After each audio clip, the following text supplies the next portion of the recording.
Hello student, I am your Rubina ma'am and welcome to Schoolwala YouTube channel. দেখো, তোমাদের সঙ্গে আজকে আমি একটি নতুন বিষয় নিয়ে আলোচনা করব। সেটা কিন্তু নরমাল কোনো সাবজেক্ট না, সেটা শিক্ষাই, কিন্তু এটা বিষয়ভিত্তিক কোনো শিক্ষা না। এই শিক্ষাটা হচ্ছে আমাদের জীবনের সাথে জড়িত। সেটা কি? সেটা হচ্ছে ফাইন্যান্সিয়াল শিক্ষা। কেমন? যেটাকে আমরা বাংলা ভাষায় কি বলি? আর্থিক শিক্ষা। এবার তোমাদের মনে প্রশ্ন জাগতে পারে, আর্থিক শিক্ষা কিরকম? আর্থিক শিক্ষাটা হচ্ছে আমাদের অর্থ সম্পর্কে জ্ঞান থাকা উচিত। অর্থ নিয়ে কিভাবে জ্ঞান থাকবে? অর্থ নিয়ে জ্ঞান থাকতে গেলে আমরা যে অর্থ উপার্জন করি সেই অর্থের সঠিক ব্যবহার, এই সঠিক ব্যবহার সম্পর্কে জ্ঞান থাকা দরকার। এই জ্ঞানটাকে বলা হয় আর্থিক শিক্ষা। দেখো, তুমি একটা ভালো স্টুডেন্ট, কিন্তু দেখো তুমি পরীক্ষায় ভালো নাম্বার পেয়েছো, তারপর কি হয়েছে, ভালো একটা চাকরি পেয়েছো, কিন্তু তোমার জীবনের সাথে জড়িত যে বিষয়টা, যে জীবনের সাথে গড়ে উঠছে যে আর্থিক শিক্ষাটা, সেই শিক্ষা সম্পর্কে কিন্তু তোমার জ্ঞানটা অতটা থাকে না। তোমার না, বেশিরভাগ মানুষেরই কিন্তু থাকে না। কিন্তু তারা দেখবে আর্থিকভাবে অনেক সক্ষম, কিন্তু জ্ঞান না থাকার কারণে তারা কিন্তু আর্থিকভাবে অনেক সময় ঝুঁকির মধ্যে পড়ে যায়। কেন না? এই আর্থিক শিক্ষা সম্পর্কে তাদের যথেষ্ট জ্ঞান থাকে না। তো আমাদের কি এই আর্থিক শিক্ষা সম্পর্কে যথেষ্ট জ্ঞান থাকা দরকার। তাই আজকে আমি তোমাদের সাথে এই বিষয় নিয়েই আলোচনা করব। এখানে আমরা জানবো কি, যে অর্থ উপার্জন থেকে শুরু করে, ব্যয় থেকে শুরু করে, সঞ্চয় থেকে শুরু করে সবকিছু আমরা কিন্তু স্টেপ বাই স্টেপ জানবো। তাহলে আজকের ভিডিওটা দেখার পর কিন্তু তোমাদের এই শিক্ষাটা যথেষ্ট গুণমান হয়ে উঠবে, আর তোমরা জীবনে একজন দায়িত্বশীল ব্যক্তি হয়ে উঠবে। তো চলো, দেরি না করে আজকের বিষয়টা আমরা সরাসরি শুরু করি। ঠিক আছে, চলো। দেখো, এখানে কিন্তু তোমাদের একটা ইন্টারফেস দেওয়া রয়েছে, যেখানে লেখা রয়েছে দেখো আর্থিক শিক্ষা কি প্রতিটি স্টুডেন্টের জন্য প্রয়োজনীয়। তাহলে আমাদের কিন্তু প্রত্যেকটা স্টুডেন্টকে কি জানতে হবে? আর্থিক শিক্ষা সম্পর্কে জানতে হবে। ঠিক আছে, তার মধ্যে কি কি আসছে দেখো, এখানে আয় ব্যয় লেখা আছে, সঞ্চয় লেখা আছে, বিনিয়োগ, আর্থিক নিরাপত্তা, এই সব বিষয়গুলো। তো এই সব বিষয় নিয়েই কিন্তু আজকে আমাদের আলোচনার বিষয়। ঠিক আছে, চলো তাহলে আজকে আমরা আলোচনা করি বিষয়গুলো নিয়ে। দেখো, প্রথমে কি, আর্থিক শিক্ষা কি? আমি তোমাকে শুরুতেই বলেছি আর্থিক শিক্ষা কি। তাহলে আর্থিক শিক্ষা হচ্ছে কি না, উপার্জন, সঞ্চয়, ব্যয়, এই সব কিছু সুষ্ঠুভাবে পরিচালনাকেই বলা হয় আর্থিক শিক্ষা। সহজ ভাষায় বলতে গেলে অর্থকে সঠিকভাবে কাজে ব্যবহার করাই হচ্ছে আর্থিক শিক্ষা। তাহলে আর্থিক শিক্ষা হচ্ছে এমন একটা শিক্ষা, যেই শিক্ষার সাহায্যে আমরা যে অর্থ উপার্জন করি সেই অর্থকে সঠিক কাজে ব্যবহার করি। কিন্তু অনেকে আছে এই সঠিক কাজে ব্যবহার করে না, তার ফলে কি হয়, তাদের আর্থিক সমস্যা কিন্তু বেড়ে ওঠে। তাহলে আমাদের আর্থিক সম্পর্কে যদি জ্ঞান না থাকে, তাহলে আমরা কিন্তু এই সঠিক ব্যবহারও করতে পারবো না। তাই আমাদেরকে আগে আর্থিক শিক্ষা সম্পর্কে জানতে হবে। তাহলে বোঝা গেল আর্থিক শিক্ষা কেন গুরুত্বপূর্ণ। তাহলে আর্থিক শিক্ষাটা আমাদের জীবনকে সুষ্ঠুভাবে পরিচালনার জন্য অত্যন্ত গুরুত্বপূর্ণ। বোঝা গেল? দেখো এখানে জাস্ট ইন্টারফেসের মাধ্যমে তোমাদেরকে দেওয়া হয়েছে। এখানে দেখো আমাদের তাহলে কি কি জানতে হবে, আর্থিক শিক্ষা কি, এটা কেন গুরুত্বপূর্ণ, টাকা কিভাবে পরিচালনা করতে হয়, সঞ্চয় ও বিনিয়োগের গুরুত্ব, আর ছাত্র জীবন থেকেই আর্থিক বিষয়ে সচেতন থাকাটা কতটা প্রয়োজনীয়, সেই সব বিষয় কিন্তু আমরা আজকে জানবো একের পর এক। ওকে, এবার চলে আসো নেক্সট পয়েন্ট, যেটা আমি বললাম আর্থিক শিক্ষা কি, একটু আগেই বলেছি। তো এখানে দেখো সেই একই জিনিসটা দেওয়া রয়েছে। তা আর্থিক শিক্ষা কি না, টাকা উপার্জন করা, সেই উপার্জিত টাকাকে সঠিক কাজে ব্যবহার করা। জীবনের অনেক কাজ থাকে, যেমন কি শিক্ষা, বাসস্থান, খাদ্য, এই যে প্রয়োজনীয় বিষয়, এই প্রয়োজনীয় বিষয়ে সুষ্ঠুভাবে টাকাকে কাজে লাগিয়ে আমাদের জীবনকে সুষ্ঠুভাবে পরিচালনা করাই হলো আর্থিক শিক্ষা। বোঝা গেল? তাহলে এই গেল আমাদের আর্থিক শিক্ষা। এবার চলে আসো এর গুরুত্ব। তাহলে আর্থিক শিক্ষার গুরুত্বটা কোথায়? আর্থিক শিক্ষার গুরুত্ব হচ্ছে আমাদের জীবনে এটাই, যে আমরা এই টাকাকে কিন্তু যখন তখন যেমন তেমন ভাবে খরচ করতে পারি না। তাহলে আমাদেরকে কি করতে হবে, আমাদেরকে খরচ করার কিছু বিষয় আছে, যেই বিষয়গুলো জেনে নিতে হবে। যেমন খাদ্য, বাসস্থান, এই জিনিসগুলো আমাদেরকে বুঝে সুঝে ঠিক জায়গায় খরচ করতে হবে। এগুলো আমাদের বাঞ্ছনীয়, এগুলো আমাদের লাগবে, তাই এগুলোই কিন্তু আমরা যথেষ্ট পরিমাণে খরচ করতে পারি।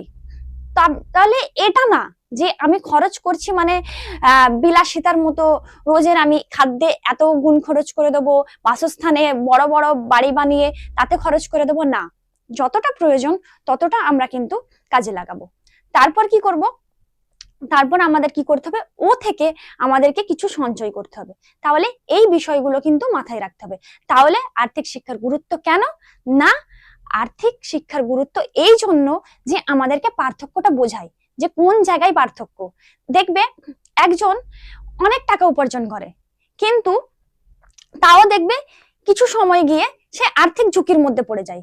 আবার একজন ব্যক্তি সে কিন্তু কম উপার্জন করে, কিন্তু দেখবে সে কিন্তু আস্তে আস্তে নিজের জীবনের সঠিক জিনিসগুলো গড়ে তোলে।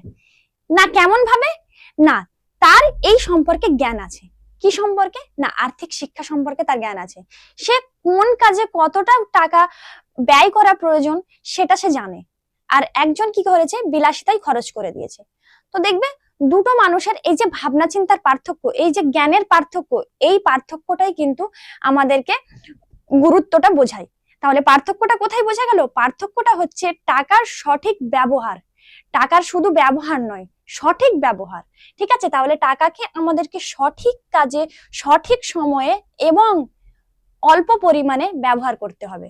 আমি অযথা অনেক টাকা কিন্তু ইনভেস্ট করতে পারি না। তাহলে গুরুত্বটা এখানেই যে আমাদেরকে টাকাটাকে ঠিক কাজে লাগাতে হবে, তখনই কিন্তু টাকাটা আমাদের কাছে গুরুত্ব হয়ে উঠবে।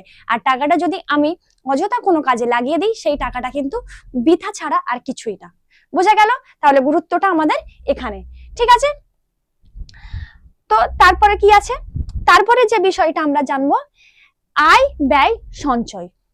তাহলে এই আয় ব্যয় আর সঞ্চয় কি আগে জানি। আয় কি, আয় হচ্ছে আমরা যে টাকাটা উপার্জন করি সেটা হচ্ছে আয়। আর ব্যয় কি, ব্যয় হচ্ছে আমরা যে পরিমাণ খরচ করি সেটাকে বলা হচ্ছে ব্যয়। এবার সঞ্চয় কাকে বলবো, সঞ্চয় বলবো আমরা তাকে যে আয় থেকে ব্যয় বাদ দিয়ে যেটুকু পরিমাণ টাকা আমার কাছে পড়ে থাকছে সেটাই হচ্ছে সঞ্চয়। তাহলে বোঝা গেল আয় ব্যয় সঞ্চয় কি। আয়কে আমরা ইংরেজিতে ইনকাম বলি, এন্ড সঞ্চয়কে সেভিং বলি, আর ব্যয়কে বলি এক্সপেন্স বা এক্সপেন্ডিচারও বলে থাকে অনেকে। বোঝা গেল? কিন্তু এই আয় ব্যয় সম্পর্কে আমাদের আবার জ্ঞান থাকা প্রয়োজন। কিভাবে? অনেক মানুষ কি করে দেখবে, আগে সে খরচ করে ফেলে, তারপর যে টাকাটা পড়ে থাকে সেই টাকাটাকে সে সঞ্চয় করে রাখে। কিন্তু একটা দায়িত্বশীল ব্যক্তি কি করবে না, একটা দায়িত্বশীল ব্যক্তি প্রথমে কি করবে, প্রথমে একটা পরিকল্পনা করবে। পরিকল্পনাটা কিরকম না, সে সঞ্চয়টা আগে করে রাখবে এবং একটা পরিকল্পনা করে রাখবে যে কোন কাজে কতটা সে ইনভেস্ট করবে, মানে কতটা সে খরচ করবে বা কতটা সে ব্যয় করবে। তাহলে বোঝা গেল যে একটা দায়িত্বশীল ব্যক্তি কি করে, প্রথমে সঞ্চয় করে, তারপর কি করে তার আয় থেকে কতটা কি সে খরচ করবে সেটা একটা পরিকল্পনার মাধ্যমে চালিয়ে যায়। তাই সেক্ষেত্রে কি হয়, তার কিন্তু আর্থিক ঝুঁকিটা আসে না জীবনে। আর যে ব্যক্তি কি করে প্রথমে খরচ করে ফেলে, দেখবে কিছু সময় পর সে কিন্তু আর্থিক ঝুঁকির মধ্যে পড়ে যায়, যেটা কিন্তু অত্যন্ত বিপজ্জনক। বোঝা গেল? তাহলে আমাদের এই আয় ব্যয় সম্পর্কেও সঠিক ধারণা থাকতে হবে। ঠিক আছে, তাহলে এই নীতির উপকারিতা কি দেখো, এখানে দেওয়া রয়েছে। ভবিষ্যতের জন্য নিরাপত্তা, অপ্রত্যাশিত খরচে সহায়তা, আর্থিক নিয়ন্ত্রণ বজায় থাকা, সঞ্চয়ের অভ্যাস গড়ে ওঠে, লক্ষ্য পূরণ সহজ হয়। বোঝা গেল? এই বিষয়গুলোই গুরুত্ব এখানে। ঠিক আছে, এবার চলে আসো, এবার আমাদের কি হচ্ছে বাজেট কি আর এটা কেন প্রয়োজন। তাহলে আমাদের আর্থিক শিক্ষা জানতে গেলে আমাদের কিন্তু বাজেট সম্পর্কে জ্ঞান থাকা প্রয়োজন। তাহলে বাজেট সম্পর্কে জ্ঞানটা আমাদের কি হবে এবং এটা কেন প্রয়োজন সেটাও আমাদের জানতে হবে। তো বাজেট হলো একটা পরিকল্পনা। ঠিক আছে, ধরো তুমি একটা মাসে 2000 টাকা কি করো, ইনকাম করো। তাহলে ওই 2000 টাকাটাকে কিন্তু তোমাকে একটা পরিকল্পনার মাধ্যমে কিন্তু ইনভেস্ট করতে হবে। তুমি 2000 টাকা আছে বলেই আজ আমি 1000 টাকা খরচ করে দিলাম এরকম না। ঠিক আছে, আমার কাছে 2000 টাকা আছে, তার মানে ওই 2000 টাকাকে আমাকে ভাগ করতে হবে। না আমি শিক্ষায় কতটা খরচ করব, আমি আমার বাসস্থানে কতটা খরচ করব, আমার খাদ্যের উপর কতটা খরচ করব, আমার পোশাকের উপর কতটা খরচ করব, এন্ড বাকি তারপর যেটা বেঁচে থাকবে তা থেকে আমি যদি বিলাসিতায় খরচ করতে চাই সেটাও কিন্তু আমাকে পরিকল্পনার মাধ্যমে করতে হবে। আমি কিন্তু হুট করে আমার কাছে 2000 আছে বলে 1000 খরচ করে দিলাম এরকম না। ঠিক আছে? আমাকে তাহলে এই খরচগুলো কিন্তু একটা পরিকল্পনায় স্টেপ বাই স্টেপ খরচ করতে হবে। তাহলে কি হবে না, আমার কাছে একটা পরিকল্পনা রইলো যে এই বিষয়ে আমার এত টাকা গেছে, তাহলে আমাকে ইনকামটা সেইভাবে করতে হবে এবং সঞ্চয়টা সেইভাবে করতে হবে। তো এই যে বিষয়গুলো, এই বিষয়গুলো জ্ঞান থাকা কিন্তু অত্যন্ত প্রয়োজনীয়। বোঝা গেল? তাই কিন্তু আমাদের বাজেটকে জানতে হবে। তাহলে বাজেট আমাদের লাইফে কেন প্রয়োজনীয়? বাজেট আমাদের লাইফে এই জন্য প্রয়োজনীয়, আমি অযথাই কিন্তু খরচ করে দিতে পারি না। দেখবে অনেক সময় কি হয়, আমরা আমাদের ইচ্ছাটাকে বেশি গুরুত্ব দিয়ে ফেলি, কিন্তু এই পরিকল্পনাটাকে তখন লক্ষ্য রাখি না। তাই কি করতে হবে, এই পরিকল্পনাটাকে আমাদের কিন্তু মাথায় রাখতে হবে। বাজেট সম্পর্কে আমাদের ওই জন্য জ্ঞান থাকতে হবে। তাহলে আর্থিক শিক্ষাটা আমাদের জীবনে কিন্তু অত্যন্ত প্রয়োজনীয়। বোঝা গেল? চলো নেক্সট, তাহলে আমাদের যে বিষয়টা হচ্ছে সেটা কি? সেটা হচ্ছে দেখো, প্রয়োজন আর ইচ্ছার মধ্যে পার্থক্য। আমি একটু আগেই বলছিলাম যে আমার ইচ্ছা হলেই কিন্তু আমি খরচ করে দিতে পারি না।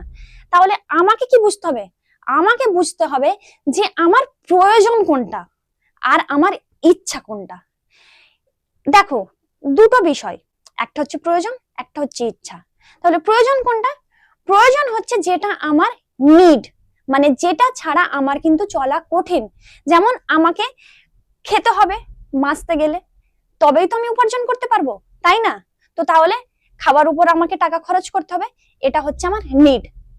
বাসস্থান, আমাকে থাকতে হবে, আমি একটা জায়গায় যদি না থাকি, আমি তো ফুটপাতে শুতে পারি না, আমাকে বাসস্থানে খরচ করতে হবে, তাই না? পোশাক, পোশাকের উপর আমাকে খরচ করতে হবে, তবে অযথা নয়, বিলাসিতার জন্য না। তাহলে আমার যেটা নিড, যেটা আমার প্রয়োজন, যেটা ছাড়া চলা কঠিন, তো সেই জিনিসগুলোকেই বলা হয় কিন্তু প্রয়োজন।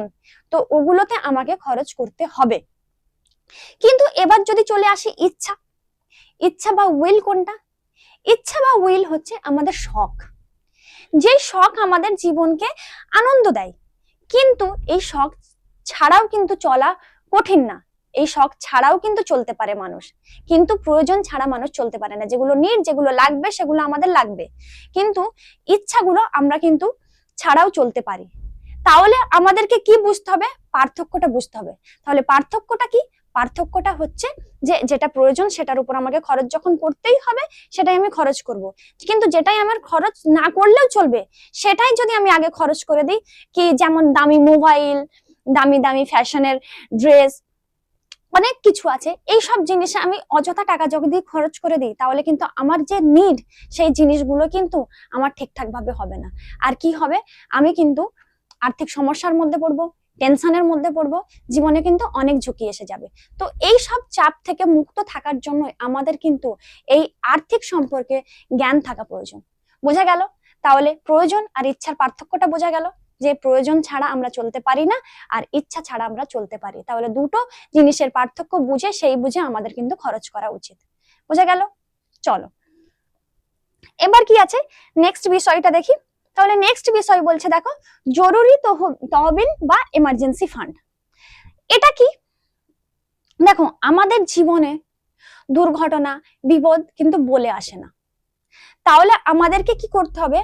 আমাদেরকে কিন্তু আগে থেকে এমন এক জায়গায় আমাদের জন্য কিছু টাকা সঞ্চয় করে রাখতে হবে, যেখানে হঠাৎ করে কোনো দুর্ঘটনা, কোনো বিপদ আসলে আমরা কিন্তু সেই টাকাকে কাজে লাগিয়ে উদ্ধার হতে পারি। তাহলে কি করতে হবে? তার জন্য আমাদেরকে আগে থেকে প্রিপারেশন নিয়ে রাখতে হবে, আগে থেকে সঞ্চয় করে রাখতে হবে। তো এই সঞ্চয়টা আমরা করে রাখবো কিভাবে? আমাদের যদি আর্থিক সম্পর্কে কোনো জ্ঞান না থাকে, কোনো পরিকল্পনা না থাকে, তাহলে আমরা তো এই টাকা সঞ্চয় করে রাখতে পারবো না, আমাদের তো মাথায় এই জ্ঞানটাই থাকবে না তখন। তাই আমাদের কিন্তু আর্থিক শিক্ষা অত্যন্ত জরুরি। তাহলে আর্থিক শিক্ষার মাধ্যমে আমরা কি করি? আমরা এই জিনিসগুলো জানতে পারি, আমাদের মধ্যে পরিকল্পনা আসে, আর সেই পরিকল্পনার মাধ্যমে আমরা কি করি? আমাদের প্রয়োজনের জন্য আগে থেকে টাকা আমরা সঞ্চয় করে রাখি, আর সেই সঞ্চয়কৃত টাকায় কি করি? পরবর্তীকালে যখন আমাদের এমার্জেন্সি কোনো দুর্ঘটনা, কোনো বিপদ আসে, সেই দুর্ঘটনাতে আমরা কি করি? ওই টাকাটাকে ইনভেস্ট করে সেখান থেকে উদ্ধার হতে পারি। তাহলে বোঝা গেল?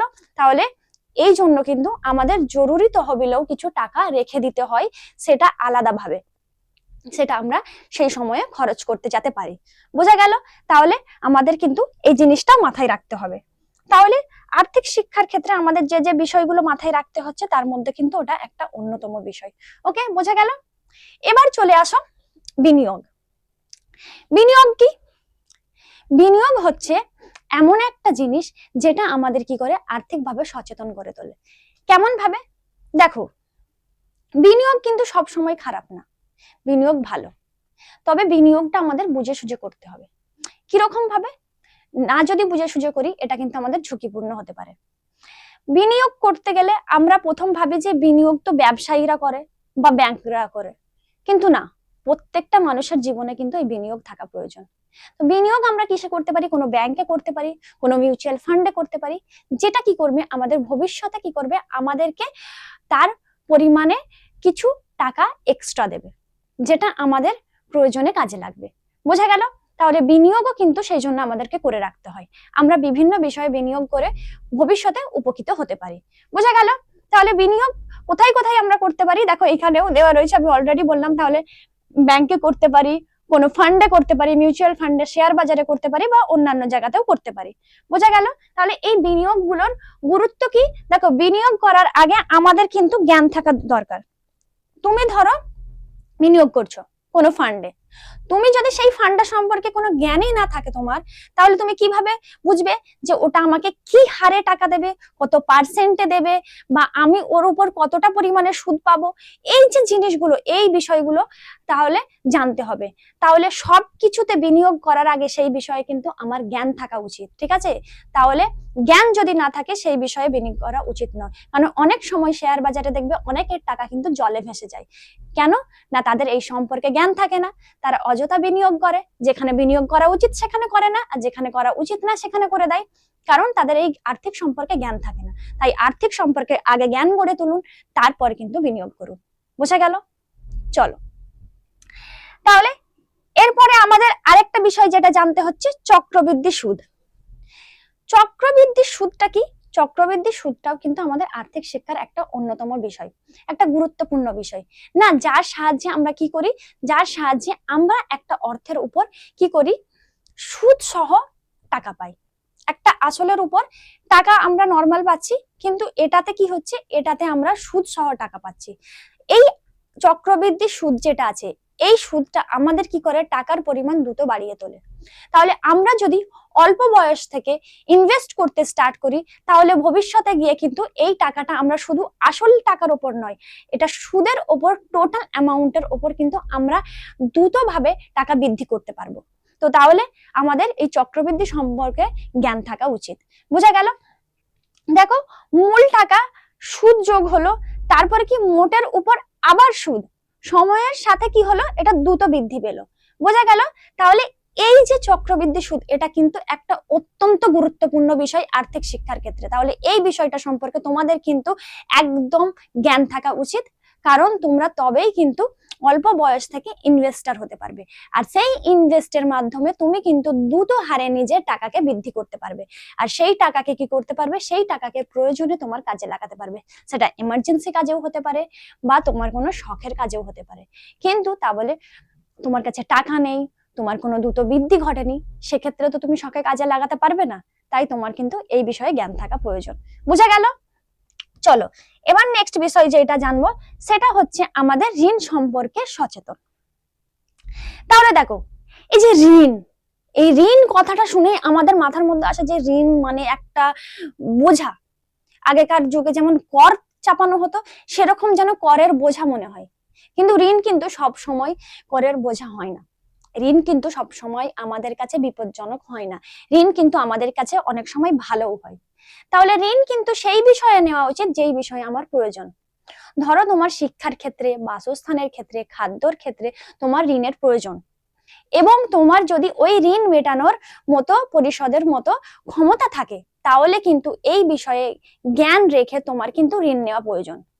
কিন্তু অযথা তুমি শখের জিনিস কিনবে, বা তোমার শখ হয়েছে তুমি এখানে বেড়াতে যাবে, বিলাসিতা করবে, সেই জন্য কিন্তু ঋণ নেওয়া উচিত না। এটা কিন্তু তোমার কাছে অত্যন্ত বিপজ্জনক হয়ে উঠতে পারে, আর তুমি আর্থিক সমস্যার মধ্যে এমন পড়ে যাবে যেখান থেকে উদ্ধার হতে পারবে না। কারণ তুমি তো ওই টাকাটা কোনো কাজে লাগাওনি, তুমি তো ওই টাকাটা খরচ করে ফেলেছো, আর ওই খরচকৃত টাকা তুমি দেবে কিভাবে? কারণ তোমার তার ঋণ নিয়েছো মানে তোমাকে তার উপর একটা সুদ দিতে হবে, তো সেই সুদটা তুমি মেটাবে কোথায় থেকে? তাই তোমাকে ঋণ নিতে গেলেও আগে জ্ঞান থাকা দরকার, যে আমি এই ঋণটা পরিশোধ করতে পারবো কিভাবে। তাহলে ঋণ নেওয়ার আগে আমাকে কিন্তু পরিশোধের কথাটা ভেবে রাখতে হবে, যে ঋণ নিয়েছি মানে আমাকে এটা পরিশোধ করতে হবে। তো সেই পরিশোধের কথা ভেবে আগে থেকে ব্যবস্থা নিয়ে ঋণ নেওয়া উচিত। তাহলে ঋণ কোন কোন ক্ষেত্রে নেওয়া উচিত? না, আমাদের প্রয়োজন, নিড যেখানে আছে সেখানে নেওয়া উচিত। কোনো বিলাসিতার জন্য আমাদের কিন্তু ঋণ নেওয়া উচিত না, এটা অত্যন্ত ঝুঁকিপূর্ণ। ঠিক আছে, চলো এবার চলে আসো ছাত্র জীবন থেকেই আর্থিক অভ্যাস গড়ে তোলা। তাহলে দেখো, আমাদের কিন্তু এই আর্থিক শিক্ষার ক্ষেত্রে চাকরি পাওয়া বা তারপর সফল হওয়ার পর তারপর আমি টাকা উপার্জন করব বা তারপর থেকে আমি সঞ্চয় স্টার্ট করব, এরকম না। তাহলে আমাদের কি করতে হবে? আমাদের অল্প বয়স থেকে, ছাত্র জীবন থেকে কিছু কিছু অভ্যাস গড়ে তুলতে হবে। যেমন কি? যেমন আমাদের আর্থিক শিক্ষা সম্পর্কে জানা, বই পড়া অর্থ নিয়ে, তারপর কি নিজের খরচ লিখে রাখা, তারপর কি কিছু কিছু উপার্জনের সাথে যুক্ত হওয়া। দেখবে অনেকে কি করে, টিউশন পড়ায়, টিউশন পড়িয়ে কিন্তু দেখবে নিজেদের মতো টাকা বাঁচিয়ে রাখে। তো এই যে অভ্যাসগুলো, এই অভ্যাসগুলো কিন্তু ছাত্র জীবন থেকে গড়ে তোলা অত্যন্ত গুরুত্বপূর্ণ। এই অভ্যাসগুলো তোমাকে কি করবে না, তোমাকে একটা সচেতন ও দায়িত্বশীল ব্যক্তিতে পরিণত করবে। তাই কিন্তু ছাত্র জীবন থেকেই তোমার এই অভ্যাসটা গড়ে তোলা প্রয়োজন। বোঝা গেল? চলো তাহলে এরপরে যে বিষয়টা আমরা জানবো সেটা হচ্ছে কি, সেটা হচ্ছে তাহলে আমাদের এই সচেতনতাকে কাজে লাগানো। এই সচেতনতাকে কাজে লাগাবো কিভাবে? না, আমাদের যে জ্ঞানটা গড়ে উঠলো এতক্ষণ শেখার পর, এই যে আমরা যে পুরো ভিডিওটাই দেখলাম, যে আমাদের কি কি বিষয় জানতে হচ্ছে, কি কি বিষয় সম্পর্কে জ্ঞান রাখতে হচ্ছে, এই যে বিষয়গুলো, এই জ্ঞানগুলো কিভাবে এবার কাজে লাগাবো। এই কাজে লাগানোগুলো কি করব আমরা? বাস্তব জীবনে কাজে লাগাবো। না, বাস্তব জীবনে আমাদের প্রয়োজনে, যেখানে আমাদের প্রয়োজন ইনভেস্ট করার সেখানে ইনভেস্ট করব, যেখানে প্রয়োজন সঞ্চয় করার সঞ্চয় করব। বোঝা গেল? তাহলে আমরা আজকে কি শিখলাম? আমরা আজকে শিখলাম আর্থিক শিক্ষা কি, এর গুরুত্ব কি, বাজেট সম্পর্কে জানলাম, চক্রবৃদ্ধি সুদ সম্পর্কে জানলাম, বিনিয়োগ সম্পর্কে জানলাম, আর ছাত্র জীবন থেকে আমাদের যে অভ্যাস গড়ে তুলতে হয় সেই অভ্যাস সম্পর্কে জানলাম, এবং ঋণ সম্পর্কে সচেতন হয়ে উঠলাম। তাহলে বোঝা গেল? তাহলে আজকে কিন্তু আমরা এই সব বিষয়গুলো সম্পর্কে জানলাম। এবার থেকে আশা করি তোমাদের আর এই জীবনের সাথে জড়িত যে শিক্ষা, এই শিক্ষার ক্ষেত্রে আর কোনো অভাব থাকবে না।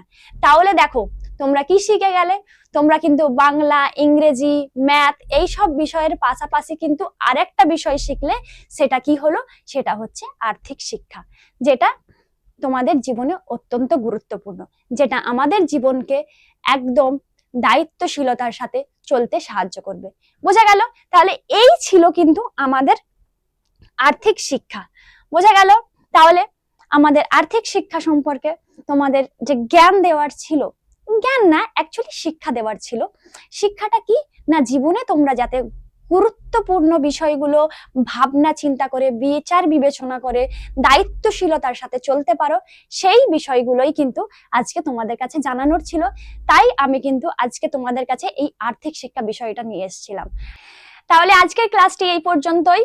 আরেকটা জিনিস তোমাদের সাথে শেয়ার করি, সেটা হচ্ছে গুগল প্লে স্টোরে তোমরা কিন্তু পেয়ে যাবে এখন স্কুলওয়ালা অ্যাপ, যেখানে তোমরা সমস্ত স্টাডি মেটেরিয়াল, নোটস এবং এক্সাম প্রিপারেশনের গাইড পেয়ে যাবে। আর ক্লাস 8, 9, 10 প্রত্যেকটি ক্লাসের প্রত্যেকটি বিষয়ের সাবজেক্ট ওয়াইজ নোটসও পেয়ে যাবে, গাইডেন্সও পেয়ে যাবে। আর এছাড়া তোমাদের যদি অন্য কোনো ভিডিও বা অন্য কোনো বিষয় সম্পর্কে জানার থাকে, তোমরা কিন্তু এখানে কমেন্ট সেকশনে জানাতে পারো। বোঝা গেল? তাহলে আজকে এই পর্যন্ত, আবার দেখা হবে পরবর্তী ভিডিওয়।